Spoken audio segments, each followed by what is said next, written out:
नमस्कार और आप सभी को जय श्री राम। आज के इस विशेष अवसर पर हमारी इस चर्चा में आपका स्वागत है। श्री राम का प्राण प्रतिष्ठा महोत्सव और भारत में उस राम चेतना का उदय एक प्रकार से वापस 500-600 साल पुरानी कड़ी से जुड़ जाना और उस चेतना को लेके आगे बढ़ना, ये एक अद्भुत घटना ही तो है। और ऐसे में इसको समझ पाना, इसको समझना और इसके माध्यम से अपने जीवन में होने वाले रूपांतरण, उसकी कीमिया को समझना एक दुर्लभ सौभाग्य है। हमने ये समझने का प्रयास किया इससे पिछली वीडियो में कि किस प्रकार से ये राम चेतना हमारे जीवन को, हमारे समाज को, हमारे देश को, इस विश्व को प्रभावित करने वाली है। और जाना कि इस सभी कुछ से जो हो रहा है, इस घटनाक्रम से चेतना का उदय, संवेदनशीलता का बढ़ना और मर्यादाओं का पुनर्स्थापित होना, एक प्रकार से जो कुछ भी बिगड़ गया था उसको पुनः ठीक करने की ओर गतिशीलता है। और जब ये सब कुछ हो रहा हो तो ऐसा कैसे हो सकता है कि हमारे अंतर में भी परिवर्तन ना पड़े या हमारे अंतर में भी बहुत कुछ परिवर्तित ना हो। तो ये सब कुछ तो स्वाभाविक ही है। और ऐसे स्वाभाविक व्यवस्था में हमारे अंतः में किस प्रकार से हम अपने आप को श्री राम चेतना से अधिक जोड़ सकते हैं और कैसे वो राम चेतना हमारे अंदर, यानी सीताराम हमारे अंदर पल्लवित हो सकते हैं, जिसके माध्यम से हम अपने अपने पूरे रोम रोम में उनको अनुभव कर सकें। तो जानिए, नारायण का जब भी कोई अवतार हुआ है तो वो उस संस्कृति के पराकाष्ठा पर हुआ है और उसमें जो शुद्ध, परिशुद्ध, विशुद्ध अवस्था है उसको उपयोग कर आगे के लिए एक प्रकार का उदाहरण प्रस्तुत करते हैं। और इसी से ही अगर आप देखें तो मानवता का विकास छुपा हुआ है। पहले मछली बन के आए, फिर कछुआ बन के आए और ऐसे ही वाराह बने, वामन बने, परशुराम बने। तो एक एक रूप में अगर आप देखें तो मानव का विकास छुपा हुआ है। और इसी कारण से जब नारायण का अवतार होता है तो पुरानी बहुत सारी जो नेगेटिविटीज इकट्ठी हो गई थी उन्हें वो काट के समाप्त करते हैं और नए के लिए एक मार्ग प्रशस्त करते हैं। जो चेतना राम के टाइम पर, यानी उनकी चित्त शक्ति सीता के माध्यम से प्रेरित हुई, स्प्रेड हुई, वही आगे चल करके भूमिका बनी उस युग का, उस मंथन का, जिसके माध्यम से कृष्ण चेतना या आनंद या प्रेम की धारा बह सकी। और अब वही आगे बढ़ करके कल्कि की ओर गति करेगी। तो ऐसे में ये आवश्यक है कि हम श्री राम का अर्थ भी समझें, राम नाम का अर्थ भी समझें। तो रमे इति रामा, जो सर्वत्र रमे हुए हैं, सर्वत्र रमण में है, जो ऐसे हैं कि कहीं पर भी कुछ भी ऐसा नहीं है जो उनके बिना छूटा हो, ऐसे में उन्हीं को ही राम कहते हैं। और उनकी शक्ति कौन है? रमा, यानी सीता जी, जिनको चित्त शक्ति कहा जाता है। तो अब आप इसको इस प्रकार से समझिए कि हम अपने जीवन में सर्वत्र अगर चाहें देखें तो हमें राम ही दिखाई देंगे। और वो जो देखने वाली जो शक्ति है वो भी राम की अपनी ही शक्ति सीता है। तो सीता राम हमारे जीवन के एक ऐसा आयाम है जिसमें हमें बोध हो रहा है अपने जीवन का। और अगर ऐसा है तो अब हम इसको थोड़ा सा और आगे लेके चलते हैं, समझने का प्रयास करते हैं। राम रक्षा स्तोत्र में अंतिम पंक्तियों में ये भी समझाया गया है कि राम का नाम सहस्त्र नाम, विष्णु सहस्त्र नाम के तुल्य है। अब इसी को कथा वार्ता में ये बताया जाता है कि महादेव ने ये देवी पार्वती को बोला, और इसलिए बोला क्योंकि जब शिव शंकर भोजन करने बैठे तो पार्वती जी को उन्होंने बुलाया, और पार्वती जी ने कहा कि मैं तो विष्णु सहस्त्रनाम कर रही हूँ। तो 2 बार बोले, 3 बार बुलाया, फिर उसके बाद शिव जी ने उनसे कहा कि हे देवी, आप राम का नाम लो, वो विष्णु सहस्त्रनाम के बराबर है। और उसके बाद पार्वती जी ने राम का नाम लिया और वो आकर के उनके साथ भोजन किया।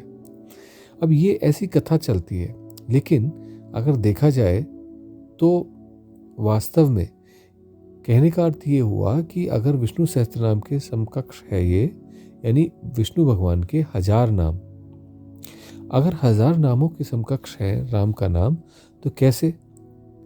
ये कहा जाता है कि रा 10 के बराबर है और माँ 1 के बराबर है। अब ये कत्प्यादि सूत्र जो है उसके हिसाब से अगर आप देखें तो 10 × 1 गुणा 10 गुणा 1 गुणा 10 गुणा 1 यानी कि 1000। तो यानी अगर 3 बार राम का नाम लिया जाए तो 1000 हो जाता है। अगर ऐसा है, इसको माना जाए कि ये है, तो उस केस में अगर हम सांसों का रिश्ता यानी कि अजपा जप का रिश्ता राम से जोड़ते हैं तो एक सांस आना और जाना एक राम का नाम हुआ, और इस प्रकार से 3 सांसें लेने पर हम 1 बार विष्णु सहस्त्रनाम बोल पा रहे हैं। और अगर ऐसा हो रहा है तो हमें अपने शरीर में संपूर्णता के साथ एक एक रोम तक अगर हमें पहुंचना है और उसे विशुद्ध कर देना है राम की कृपा से, उस नेगेटिव ऊर्जा को उसमें से जो बस गई थी उसे निकाल देना है, तो उसके लिए हमें पूरी 72,000 नाड़ियों का भ्रमण करना पड़ेगा। उन 72,000 नाड़ियों में अगर राम की चेतना प्रवाहित हो जाती है तो हम अपने आप में शुद्ध होने प्रारंभ कर देते हैं। वो नेगेटिविटी सारी कटनी शुरू हो जाती हैं, क्योंकि राम ने रावण जैसी नेगेटिविटी को, जो सारे संसार को रुलाने वाला था, उसको भी समाप्त कर दिया। सारे असुरों को, सारी नेगेटिविटीज को समाप्त किया। और इसी कारण से अब अगर हमें वो 3 बार सांस जो हमने बोली, जिससे एक विष्णु सहस्त्रनाम का पाठ हुआ, उसको अगर हम 72,000 बार बोलें, समझिएगा, अगर हम 72,000 बार बोलें तो 3 × 72, 3 गुणा 72,000, हमारी सारी नाड़ियाँ शुद्ध हो जाएंगी, राम चेतना उसमें पहुंच जाएगी, और विष्णु सहस्त्रनाम हर नाड़ी में लगभग 1000 नाम नारायण के बोले जा सकेंगे।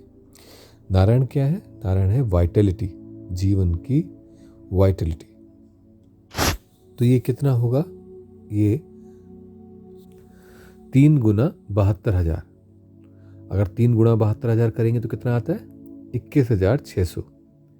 ये 21,600 अगर हम सांसें देखें तो अमूमन हमारे एक दिन और एक रात में जितनी भी हम श्वास लेते हैं उसका काउंट योगियों ने, तांत्रिकों ने 21,600 बताया है। इसका अर्थ होता है लगभग 15 सांसें हर मिनट में हमारे को आती जाती रहती है। तो इस प्रकार अगर राम का नाम जाप किया जाए तो हमारे पूरे शरीर का, पूरे अस्तित्व का सब कुछ चैतन्य हो जाता है। उसमें से जो भी नेगेटिविटी थी वो समाप्त हो जाती है, झड़ जाती है। और साथ ही साथ भगवान विष्णु के सहस्त्र नाम के जाप का प्रभाव या परिणाम भी प्राप्त होता है। तो अब कितना सरल हुआ इसको समझना। और ये इस प्रकार से हम अपने आप को रामच चेतना से जोड़ लेते हैं। तो अब इसको करने के लिए क्या करना है? बहुत ही सरल सा प्रयोग है। आपको शुचिता का ध्यान रखते हुए अपने हाथों, पैरों को और आँखों को थोड़ा सा पानी से धोइए, मुंह से कुल्ला कीजिए और उसके बाद किसी आसन पर आराम से दृढ़तापूर्वक बैठ जाइए। एक आसन लगा ले, जिस भी आसन में आपके लिए सरल हो, सहज हो, सिद्धासन, पद्मासन, स्वस्तिक आसन आदि। उसमें आसन में अपने आप बैठ जाएं। दोनों हाथ घुटने पे रहेंगे और संभव हो तो मुद्रा, तत्व मुद्रा या ज्ञान मुद्रा, इनका उपयोग करें। इसके बाद अपनी श्वास प्रश्वास को सहज होने दें। 2 4 6 सांसों को आप देखेंगे तो वो अपने आप ही नॉर्मल हो जाएंगी, बिल्कुल आराम से चलने लगेंगी। और जब श्वास प्रश्वास आराम से हो तो उस क्षणों में सांस लेते समय रा और छोड़ते समय म, इसका मन ही मन उच्चारण करें। तो जैसे सांस ली, रा बोला मन ही मन में, और जब सांस छोड़ी तो माँ बोला। मात्र इतना सा ही कर लेने से जब आप 3 बार राम सांस लेते हैं और छोड़ते हैं तो ये एक विष्णु सहस्त्र नाम हुआ और एक नाड़ी का शुद्धिकरण हुआ। और इस प्रकार से जब आप आगे बढ़ते चले जाते हैं तो पूरे एक और दिन और एक रात में 72,000 नाड़ियों का शोधन हो जाता है और सभी में राम चेतना की स्थापना हो जाती है। लेकिन ऐसा तो हम नहीं कर पाएंगे कि लगातार दिन और रात इसको कर सकें, तो इसलिए अपने आप में इस प्रयोग को प्रारंभ करके देखें। क्योंकि जब आप इसे करते हैं, 5 मिनट करेंगे, 7 मिनट करेंगे, 10 मिनट करेंगे, तो कुछ कुछ नाड़ियाँ, कुछ कुछ जगह अपने आप ही शरीर में साफ होने लगेंगे। आपके अंदर राम चेतना का उदय होना प्रारंभ होगा, और उदय होगा तो आपको उसका आभास होगा, अनुभव होगा।